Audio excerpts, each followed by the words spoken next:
The killer verses are doing my thing, my city hurt. They killing our babies, this war going crazy. I pray for my city to reimburse. Private schools for the kiddies, we the city and we litty. All I know is to swerve, with the heart keep it busy. Know the life can be tricky, but please just let me finish. Let me just be a witness. S-Works handle business. Social works, social works, social works, social works, social works, social works. Ready or not, here we come. South side, west side, east side, north side. Up on the run, we ain't for the none. We came in the party, we here for the fun. Celebrate life, the party we young. Sky is the limit, we looking above. We up in the sun, no matter what, we stay on the run. Ha, S-Work, do your thing. S-Work, keep it lit. Bullseye, keep your aim. Yeah, we up on the jib. North side, that's the way. Ready or not, here we come. S-Work, keep the energy. Look, yeah, we never unplug. S-Work, show some love. Social works, social works, social works, social works, social works, social works.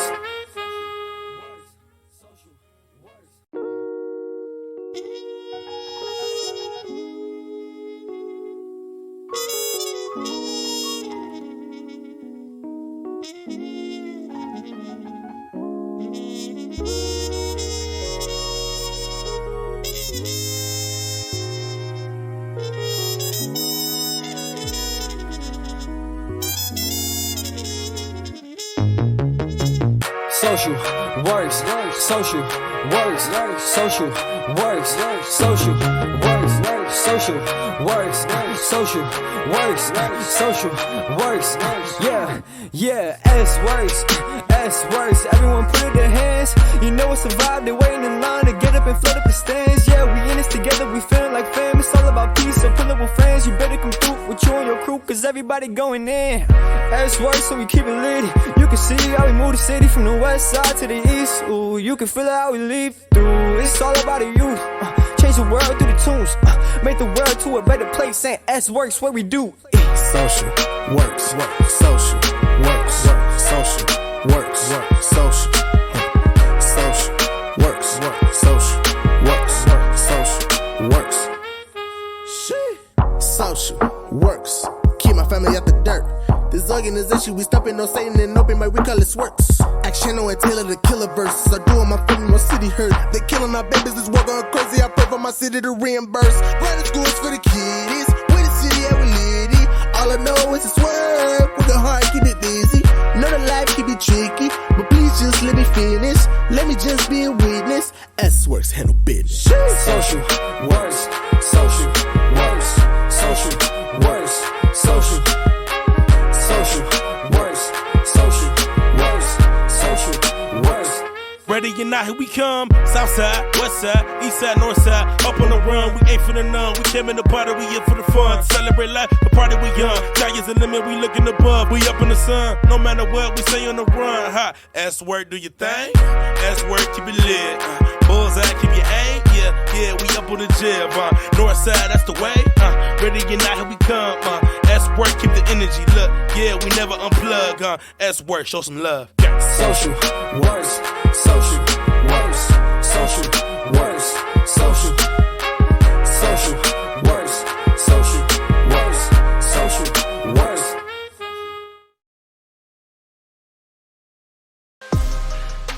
Sworkshops are a series of online workshops featuring the many incredibly talented friends of social works.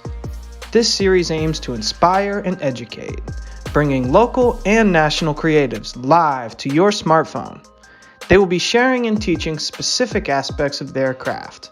A wide variety of professions, interests, and hobbies are represented within our curriculum. Did we mention it's a fundraiser too? The stay-at-home notice has students wondering what's to come. For some, graduation and prom will both be canceled. This campaign will directly fundraise a celebration event for those students within the Chicagoland area. Once it's safe, of course. Tune in to any of our socials for one or all of the Sworkshops. You can find the full schedule of programming at socialworkshy.org or on our Instagram. Classes start Monday, April 13th. We'll see you there. Hey everybody, my name is Gabriel Bump, and I'm originally from Chicago, Illinois. I grew up in South Shore. I'm currently in Buffalo, where it's been cloudy, snowing, 30 degrees for about 7 days now. So spring hasn't really hit here yet. And I am a writer. My first novel, Everywhere You Don't Belong, came out in early February. And it's been a pretty interesting experience putting this book out. It takes place in Chicago, in South Shore, the neighborhood in which I grew up. It's about a young kid named Claude, kind of coming of age when Chicago is in this interesting transition period, right? Like it's in like 2000, 2008. Story begins in the early 90s and then culminates around Barack Obama's election, like rise to prominence, and then also with like the spike in gang violence in the mid aughts, like the mid 2000s. And it's about just an average kid, right, trying to figure out where he fits in the world, right, like tries to balance societal pressure with what he wants out of life, which is kind of what we all want. Wants friendships, wants to fall in love, and so I think it's kind of an important message for this time. Actually, we're all stuck at home. We're all trying to figure out like how we find meaning, right, when our whole lives have been disrupted.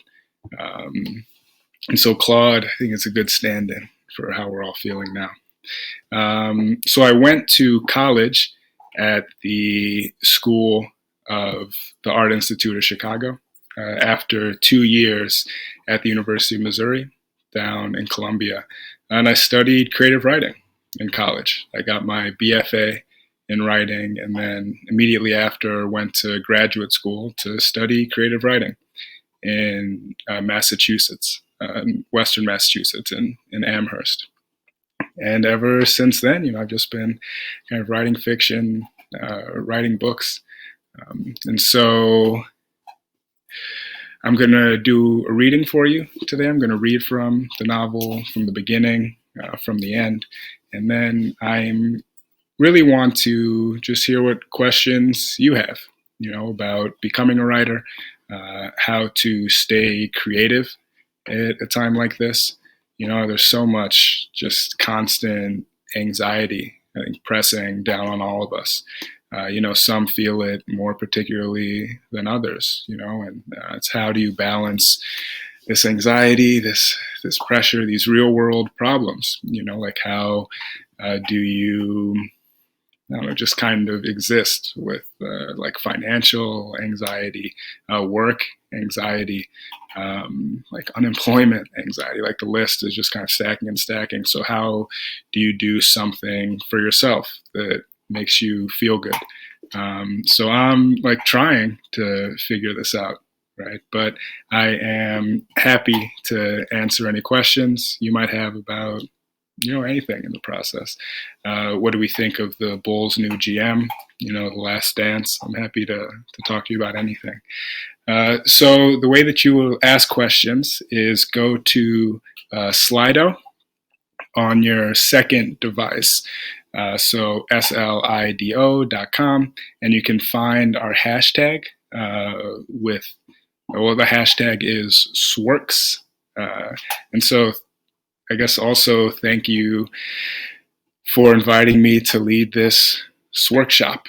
Right, these seem really fun. So we'll take it easy.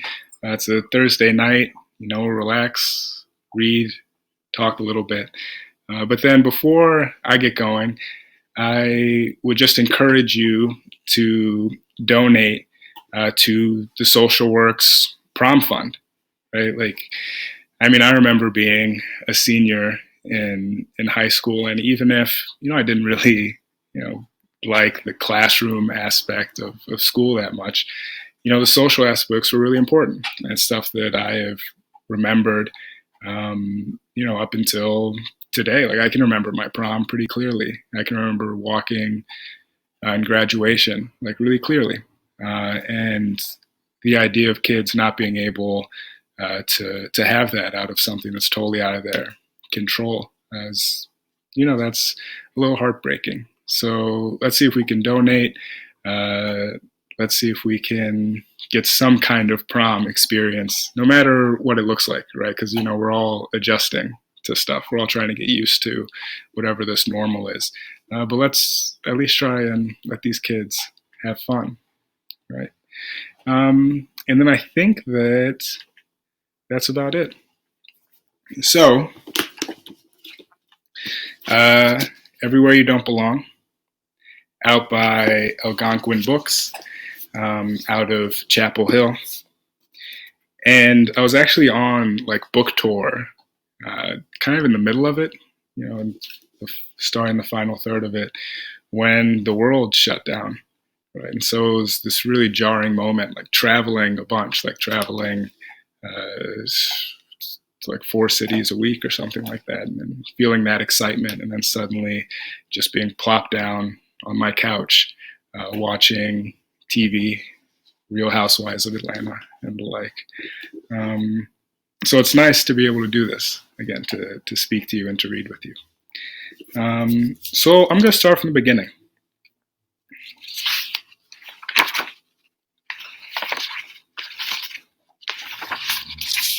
Now, the first half of this book, it's broken into 2 parts.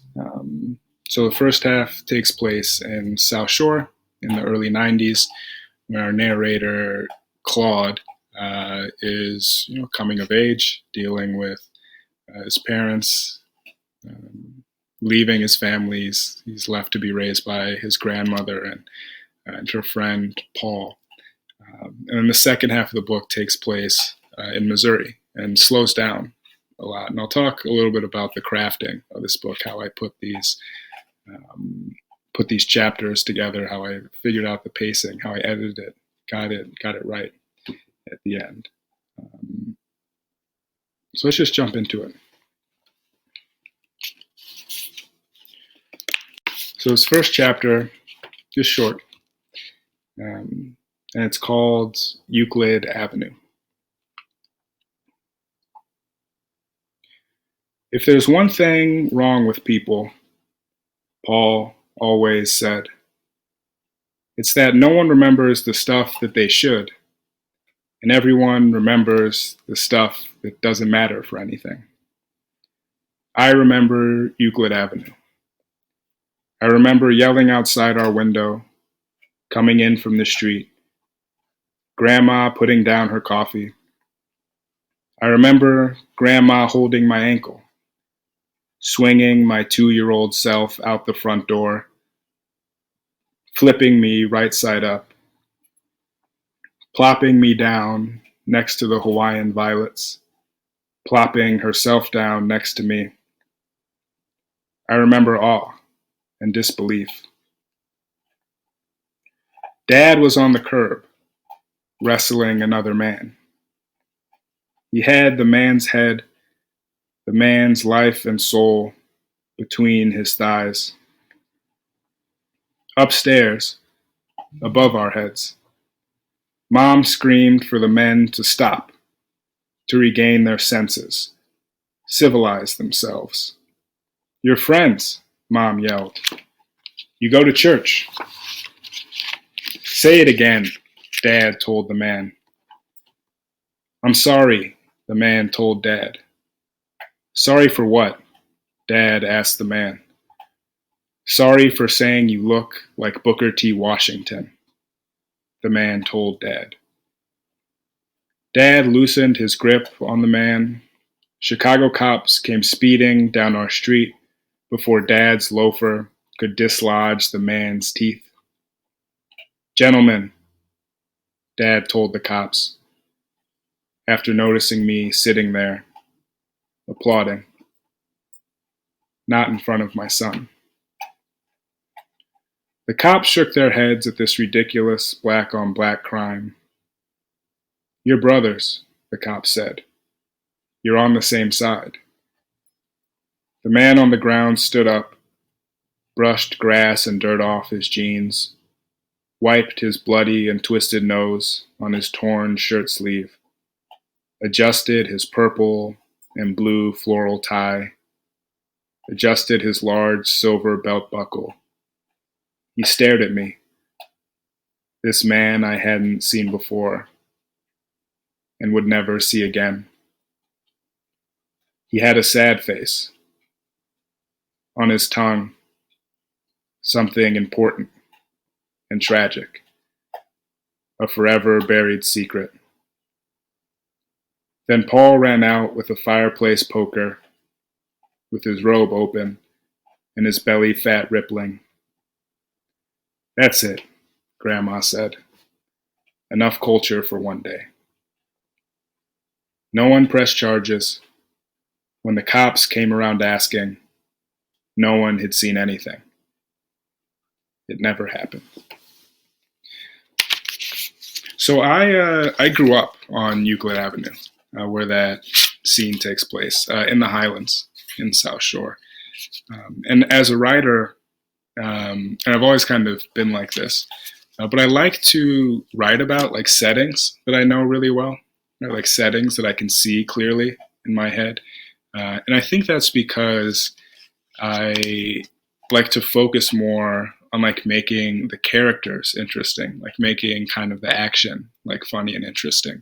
And so if I already have this setting that I can just visualize in my head, you know, like everyone can kind of see the street they grew up on pretty clearly, right? Even if it's a little fuzzy. Like I haven't lived in Chicago for going on 5 years or something, 5 or 6 years. But I can still like see Euclid Avenue, you know, really clearly. So like having that jumping off point is really helpful for me as a writer. And so I'm going to read the second chapter. Now, again, it's short. Like the chapters in the first part of the book are pretty short, right? They move at a quick clip. And I wrote them that way partially because this novel started out as like short stories, right? These chapters in this book started out as just things I wrote in my college classes, right? In my graduate school classes. I just had an assignment, you know, you write a 15-page short story. And so I was writing these short stories with the same characters, just recurring and recurring. I figured out I liked them all a lot. And then I had one pet professor at UMass, Amherst, Jeff Parker, tell me just one day after I'd written enough of these chapters, he said, "Hey man, I think you're working on a book." And I was like, all right, cool. I'm working on a book. And so it just kind of grew from that, you know. And so this next chapter was actually part of my undergraduate thesis at the Art Institute of Chicago. It's almost verbatim, you know, as it was when I turned it in before I graduated as part of my thesis. And so it's interesting how these things that we just think we're writing for assignments can end up sticking in our work for a while. So this chapter is titled Fog. And like the previous one with like this street I knew really well. Like one thing I remember about Chicago and South Shore really specifically is out in the harbor, like near Lakeshore Drive, like where the boats are and the beaches are. But some mornings when you're driving up there, you know, it's just beset with fog, right? Like you can barely see in front of you. And so that image has always like stuck with me. And I really like that. So this chapter is titled Fog. Dad's friends hung out in places I couldn't go. On the other side of the tracks, down Jeffrey Avenue, deeper into South Shore. That's where Dad grew up, near the train stop to Indiana, across from the strip mall. That's where Dad's friends lived, still. in apartments clustered near mass transportation, people always coming and going and waiting and never leaving. Mom was from the Highlands, a 3-block chunk of South Shore reserved for black doctors, black politicians, black bankers, and black lawyers. All the rich people too dark-skinned for the suburbs, too poor to live downtown. Dad's friends didn't come over often. In the 60s, when they were teenagers, Coach and Dad had tipped buckets. They snuck up and tipped buckets of fish in the harbor, hauling through the golf course before the guy in a Vienna beef uniform could catch them. That was when South Shore was still Jewish and Irish, before expressways and white flight and manicured suburbs. When the guy in the Vienna beef uniform caught Dad, he dangled Dad by his ankles over the harbor and promised to drown him. There was a moral to that story, but Dad was never sure what it was. Coach thought the moral was don't mess with anybody in a Vienna beef uniform. When they were growing up, Harold Washington was mayor.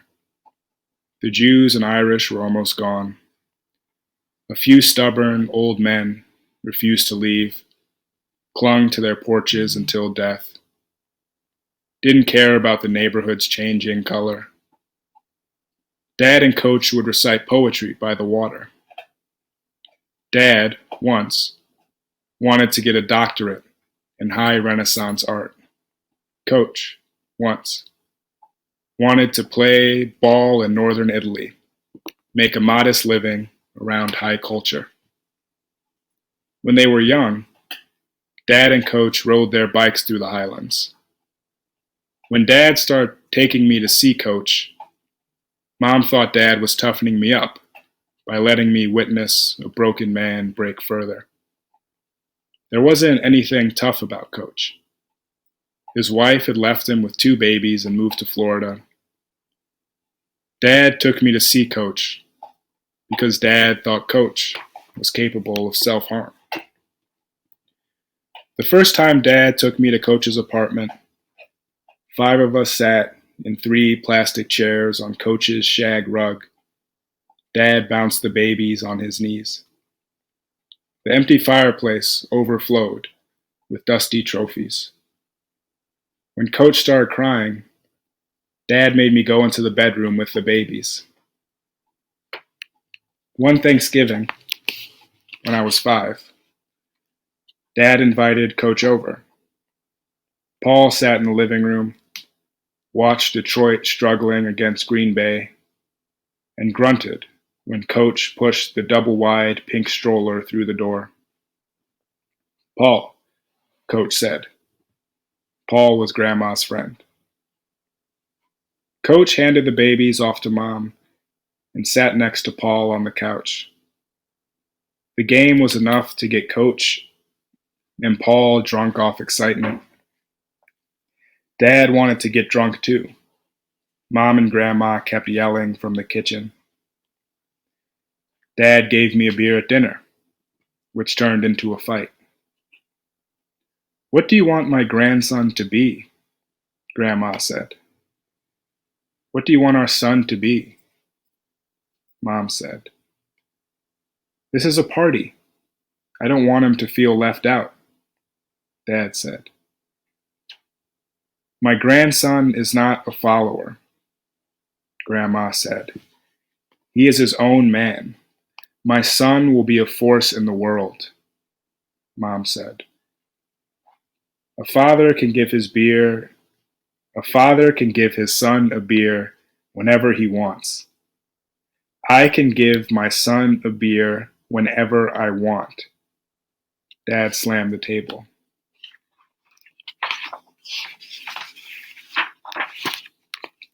Nobody looked at me.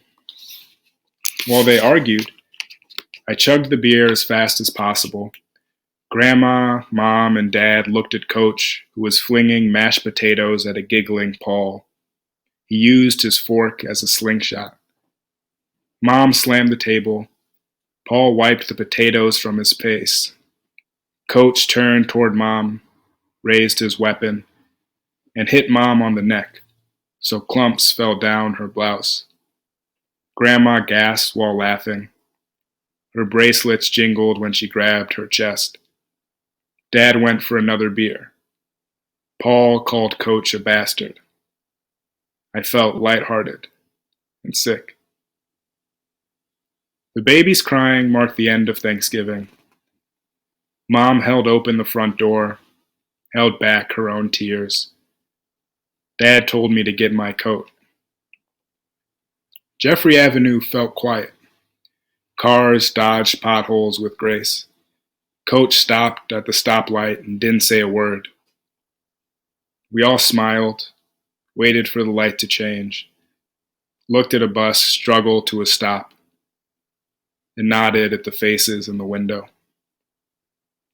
Outside Coach's building, I knelt in front of the babies. Dad grabbed Coach behind his neck. "Are you going to be okay?" Dad said. "Can you come upstairs?" Coach asked. "Please." Dad carried the babies. I folded the stroller and lugged it up. Coach hummed like mad over his jangling keys. Who said God hates me? Who opened the bottle? Who sat there drinking all night and paced around the room with arms raised towards the ceiling and asked for forgiveness? Who forgot I was standing there? Who didn't hear the babies crying? Dad woke up the next day with a hangover. Coach disappeared around Christmas. The babies ended up in Kentucky or Pennsylvania. And my life went on like that. People coming and going. Valuable things left in a hurry.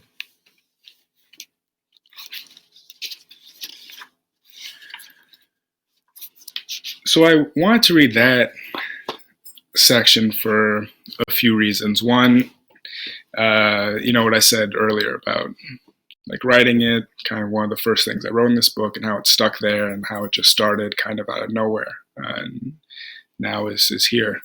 But I really liked the relationship between Dad and his friend Coach. I like, examples of masculine people caring for each other, right? Like reaching out for each other, being there for each other. And I think that it particularly resonates now, right? Like a lot of people probably feel alone, right? And no matter how tough they probably like usually seen or even like putting a face on now, these are isolating times. And I think it's important for us to check up on each other, right? Like even if you got your real tough friend, right? Like shoot them a text, see how they're doing, give them a call, FaceTime, whatever you got to do. So I kind of like how that message resonates. And then the end of this chapter, we have Claude describing his life, right? So we get this projection into the later stages of the book. And this theme does keep reoccurring, right? People come into Claude's life and people leave. I think that reflects real life, right? Like we all kind of have these friends we might have like a certain stage of our life that like disappear later on. Just influential people that seem to be stopping by, right? And then kind of leave. Unexpectedly, sometimes something happens. So that was an important part for me to represent in this book, like that aspect of growing up, right? The aspect of coming of age, right? Like Claude's friends when he's in first grade are different than his friends when he graduates high school. I was fortunate. I've known people since I was like 4 years old, some younger. But then not like all of us we have those kind of friends, and then we have, other kinds that just kind of come and go, teach us something, and leave. So I think that's a good, lesson to take in there. That you should appreciate these people that come into your life and leave you with something and come back. And then there's also a section earlier in this chapter where through Claude's eyes, we get this history of South Shore. Like we get kind of the effects of white flight happening, and he's just describing and laying it out in really clear terms. So I'm a fan of history. I kind of have always been, because I think history can influence our creative work in important ways, right? I think in terms of getting us a fuller setting, you got to know the layers underneath the ground you're standing on. Right? And so that's important for me to combine history with the real life. And throughout the story, we get nice tidbits of not just Chicago history, but, racial history in America. And then not just racial, just everything lined up. So lastly, before I get to questions and kind of open this up to more of a conversation, I'm just going to read the end of this book, right? And don't worry, there's no spoilers. It's not that kind of thing. But I like reading the ending because this is a book about belonging, right? This is a book about someone trying to figure out their place in the world. And I think that it's a relatable concept. Of course it is, right? It's not just for young Black kids from Chicago, not for any kid of any race. It's this universal problem I think that people have. Even in the chapter I just read, you saw Claude's parents and grandmother trying to explain to him what he's going to be. Right? And we have to figure that out as individuals, and it's a really important process that is difficult and filled with twists and turns that are unexpected. A lot of wild stuff happens along the way until we get to the ending of this book. So I'm going to read the last chapter and then look over some of your questions. And the dog has been very good so far. He hasn't barked once at the cars outside. So his final chapter is titled Where We Belong.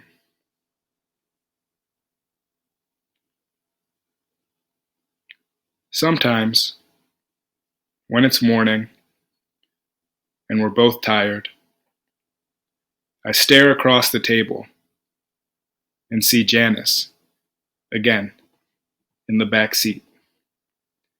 I see her hair rattling in the wind.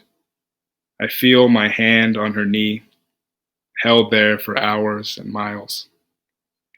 I see her on the beach, picking up empty shells. I hear her kicking sand. I smell salt on her shoulders. I turn to her whenever the future frightens me. The present frightens me. The past ambushes my peace and sleep doesn't come. When the sun rises and Janice looks right at me, I see them all in her eyes. Grandma and Paul, happy, laughing, waving, safe. Everyone in South Shore, safe and happy.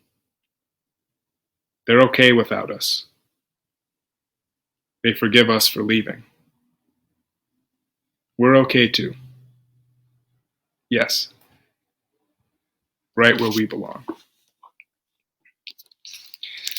Now, the Janice character in that final chapter is really important in this book because Claude meets her when he's young and impressionable, his freshman year of high school. And she's, the new girl in the classroom. And her and Claude, fall in love. Right. And I think like all of us experience love for the first time, especially at that age, it just feels like all consuming. Right. Can't think of anything else. What I liked about the relationship in this book, when I tried to convey, is that their relationship changes, right? And it like remains like healthy and caring. They end up, breaking up at some point. A set of weird circumstances kind of pulls them really together. And then even as the book progresses, we're not sure if it's a purely romantic or platonic relationship, right? It's just, and I don't think that it matters, right? They're just two people that really, really care about each other. And so to show that kind of romance in literature was important to me, right? Like I don't know, like I feel like that doesn't get represented enough in fiction. Just two people who have managed to have their relationship like really evolve into something totally important. And I'm happy for them at the end, whatever label they want to put on it. I'm happy for them. So that's reading Everywhere You Don't Belong, on sale.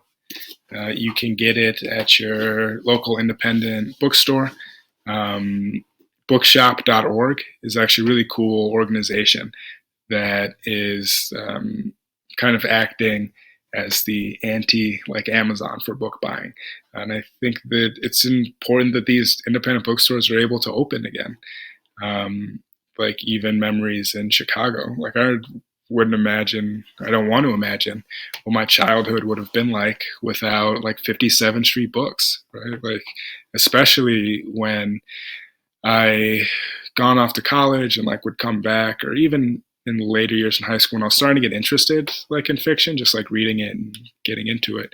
57th Street Books was vital. Like it's nice to just go into a bookstore and look in the stacks, just randomly pull stuff out. Like I found a lot of my favorite authors just totally randomly in fiction sections in the book. And so I think that like our local independent bookstores are really important, and they need help. It's just like all of us, but having a world without them is particularly not a place that I'm eager to be in. So you can head over to Slido.com, do hashtag Sworks, and then I'm going to pop over and see what questions we have.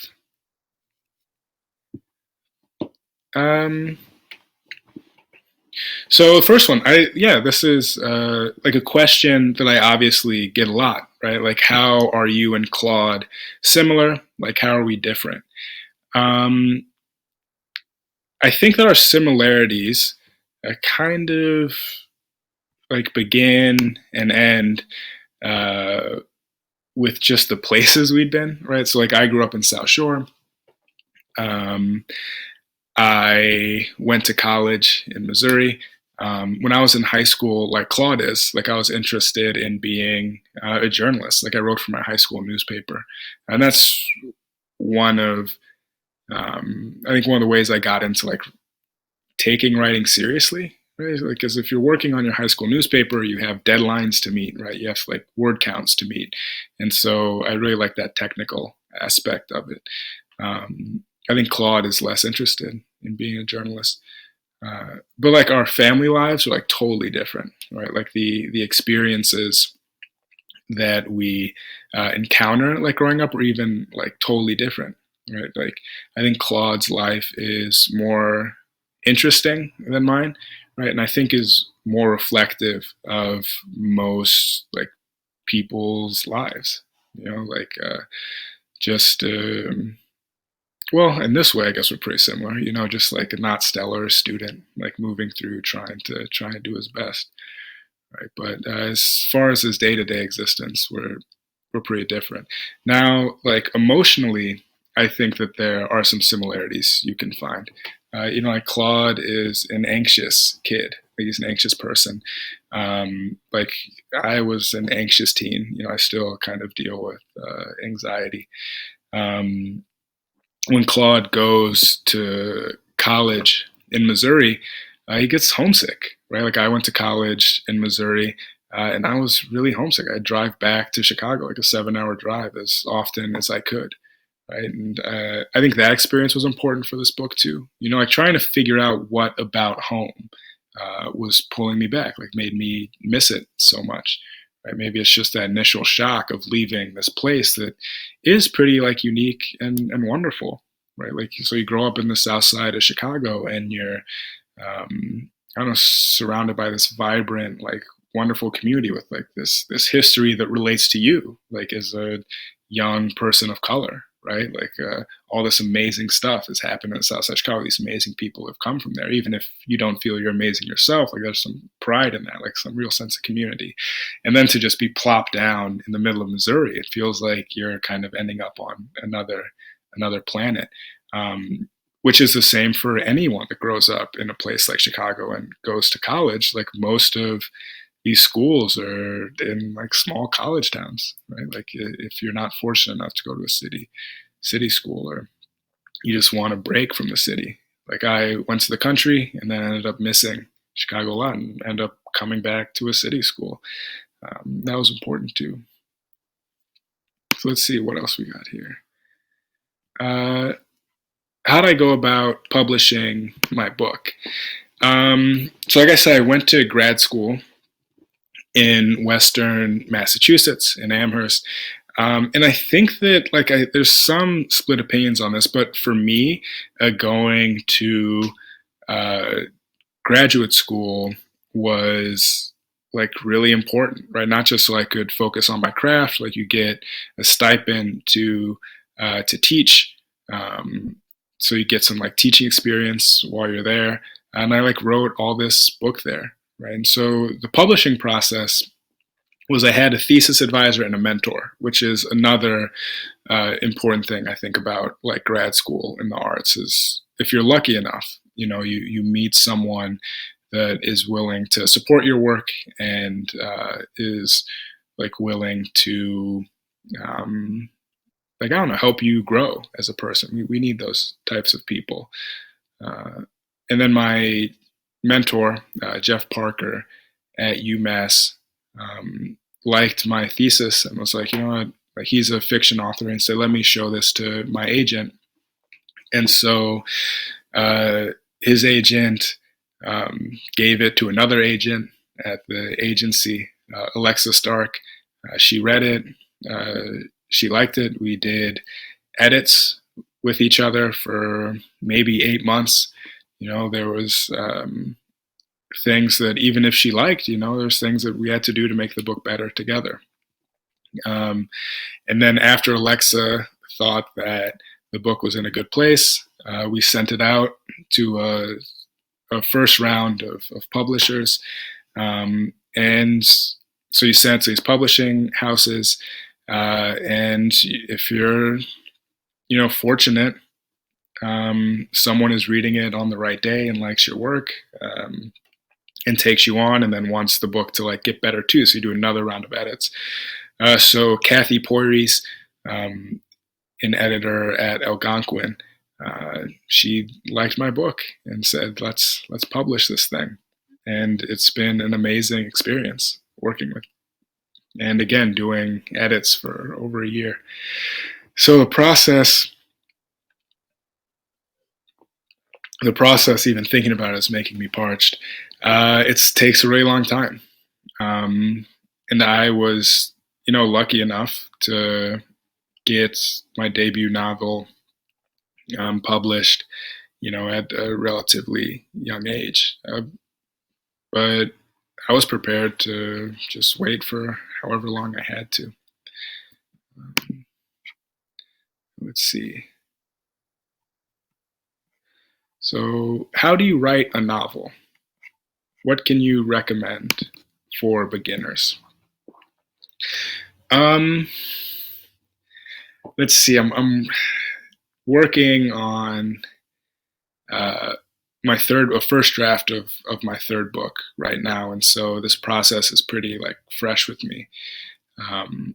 And the only thing that I can recommend, like the only thing that has been constant with like the drafting process, like the beginning stages, of the books that I've written, like the novels, like I'm working on, like the works in progress, whatever, is just like returning to it every day in some way, like just coming back to something, and trying to like get lost with the characters, like with the setting. So for example, I like to wake up like early every morning and try to write at least 500 words of a novel. And I set out to accomplish a few things in those 500 words. It's like it's either like advancing the plot in some way, like making something happen. It's introducing a character, or it's letting the narrator or one of the main characters, follow a train of thought for like 500 words. And that seems like a good summary of the things I'm trying to achieve.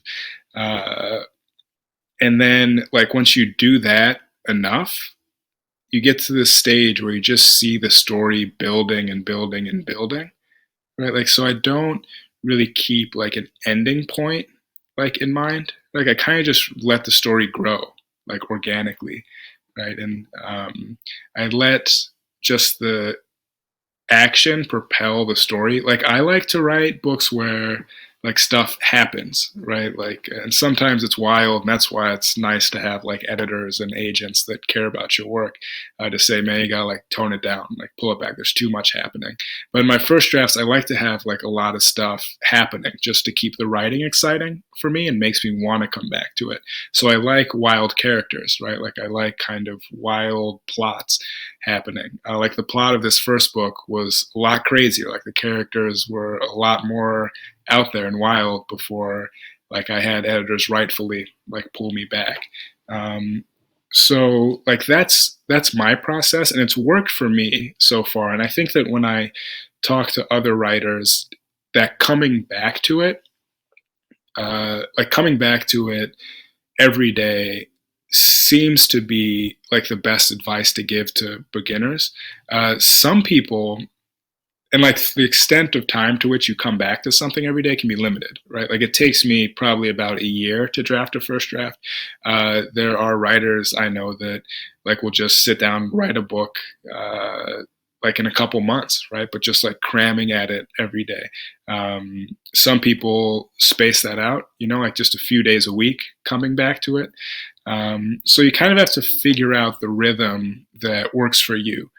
But the most important thing, like for the coming back to it, is also you have to like find some joy in it, right? I think that that's where a lot of personal like taste can come in.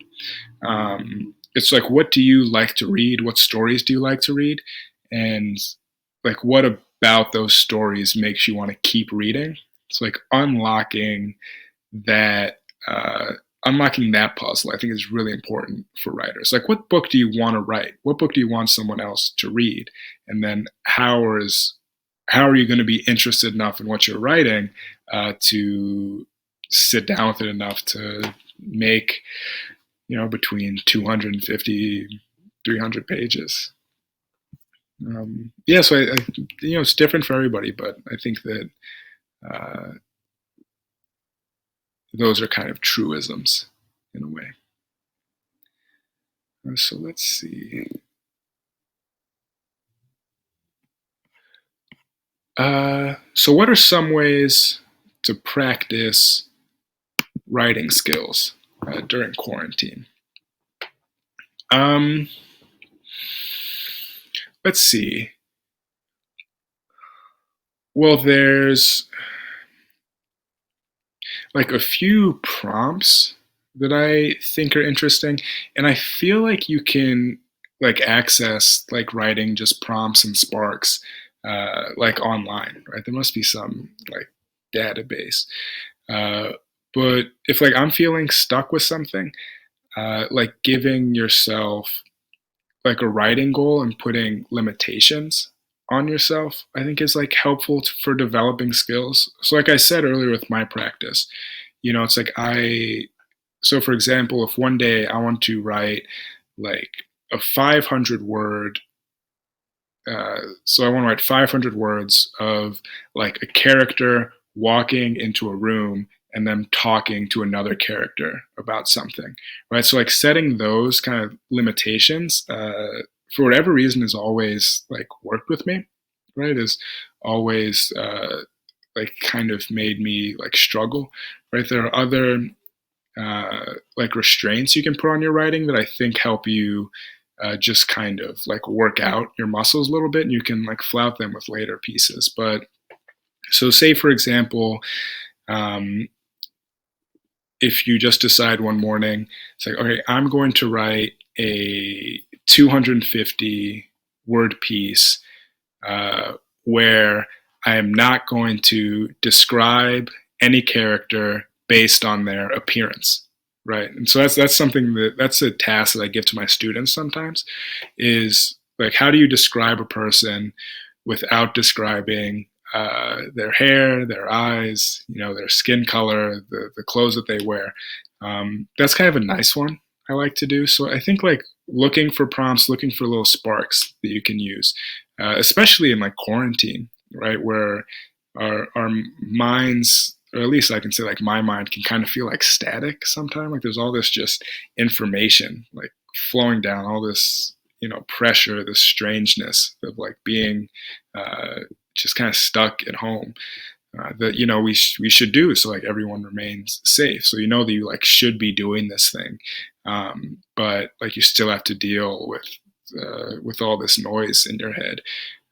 So like sitting down and writing something, say like, I guess this could just be a prompt, but I'm going to write a 250 word story with 3 characters, and 2 of the characters have to fall in love by the end of the 250 words. And you can like add on to that, like I'm not going to use adverbs in this. I'm not going to use the word but. I'm not going to use the word and.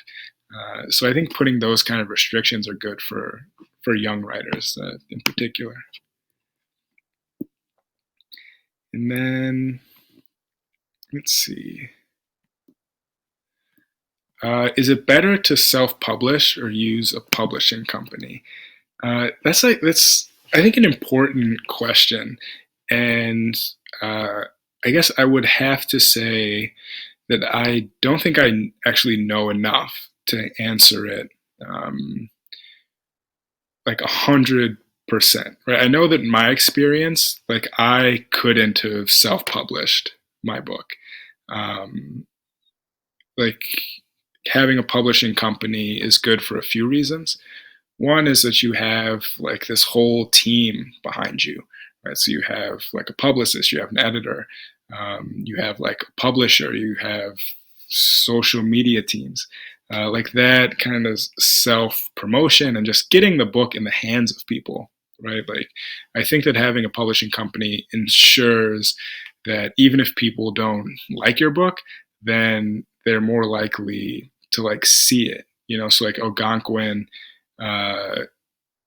like will send out books to like magazines and newspapers, and they might not like every book, they like some of them might not like my book, haven't liked my book, like and so, but that's something that I couldn't do like self-publishing it, right? So there are like benefits to, I think, especially for young writers trying to break through, like finding a publishing company that's good for you, that works for you, is pretty important. But then, like with that said, there are people that like self-publish and find like a lot of success that way, right? I just I don't really know that much of how those mechanics like really work,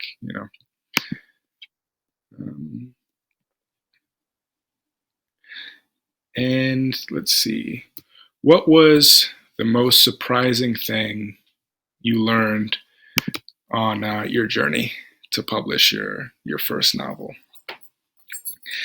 I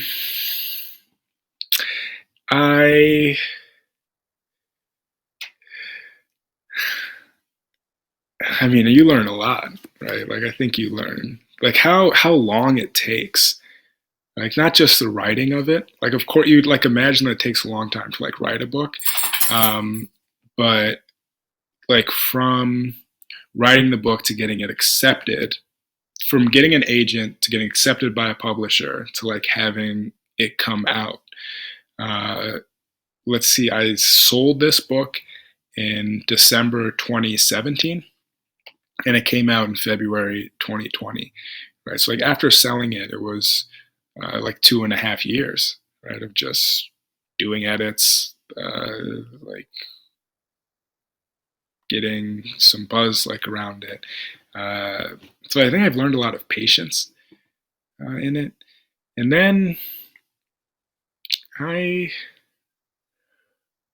think that's it. I mean, I knew the kind of like book tour was going to be, like I just saw a schedule and I was like, oh, this is probably going to be pretty exhausting.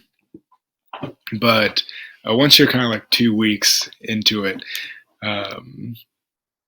you know, my dog just moved around and I was like missed my dog a lot. Like I wasn't kind of expecting that, you know, like I missed my girlfriend, like missed my home.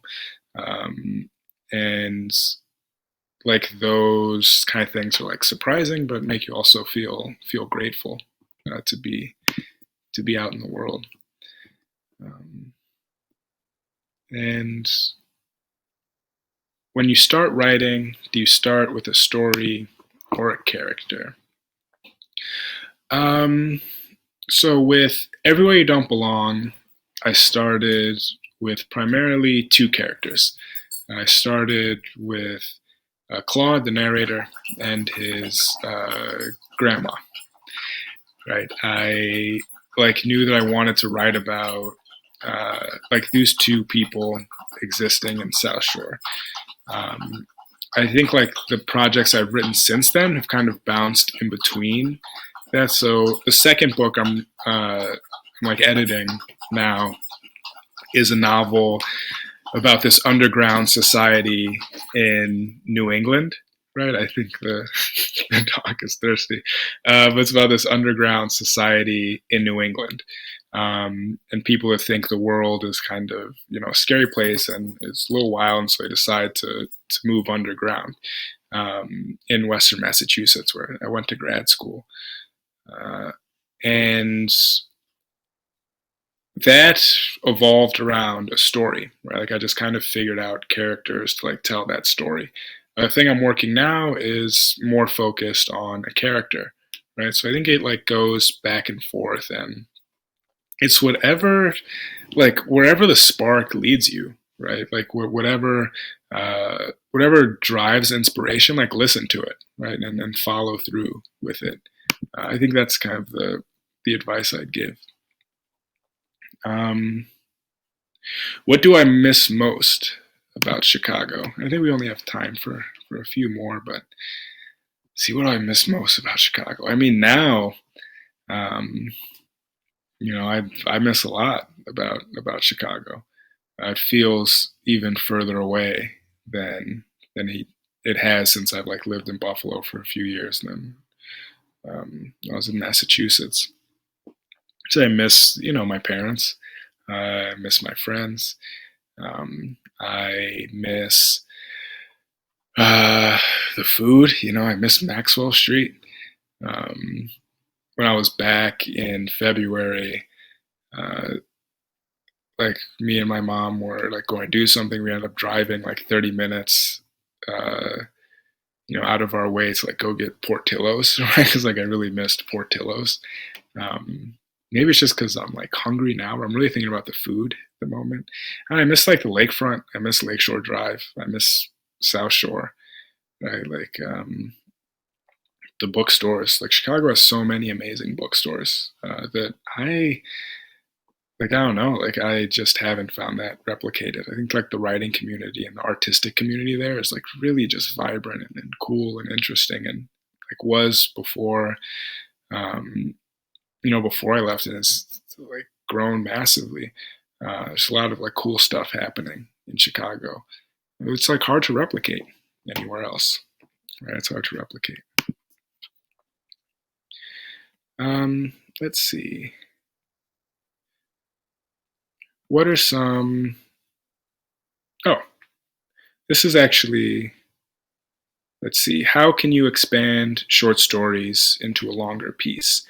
And this will be like the last question I answer. And then before I answer, I just would again like to shout out Social Works. Thanks for having me on. Thanks for these workshops. Thanks for tuning in. And if you have the means, I think you should donate to the Sworks Prom Fund. I think it's like a really important and nice initiative to have. So give these kids something to look forward to and be excited about, no matter what it may look like, right? But turning shorter pieces into a novel. I think that, so say you write a 15-page short story, right? Read it over a few times. Maybe pass it off to someone whose input, like, you really trust, right? Like someone who just seems to like get what you're trying to say, get what you're trying to do. And then listen. And then if you're doing this by yourself, listen or like look for those aspects that are really grabbing your attention, right? Like whether it's a character or a scene that you really like. And so like take that character in that scene. So say you have half a page, like a half-page scene in a 15-page short story that you like thought was like really cool. Like when you were writing it, you really felt in the groove. And then try to like expand that half page into like 3 pages, right? Try and just make more things happen. Try and focus on details. And then like another thing, instead of like expansion, you can just think of it as like addition, right? So you get to the end of you have a plot line, a middle, beginning, and end of a 15-page story. What in the beginning you think you could expand and add on to? And at the end, so it ends here, it ends on page 15. How can I make this so it ends on page 30, right? And you just can kind of go from there and keep stacking and stacking. And so, yeah, that's all the time I have for you tonight. Thanks for tuning in. Thanks for having me. And I will hopefully see y'all on the other side of this. So stay well and stay safe.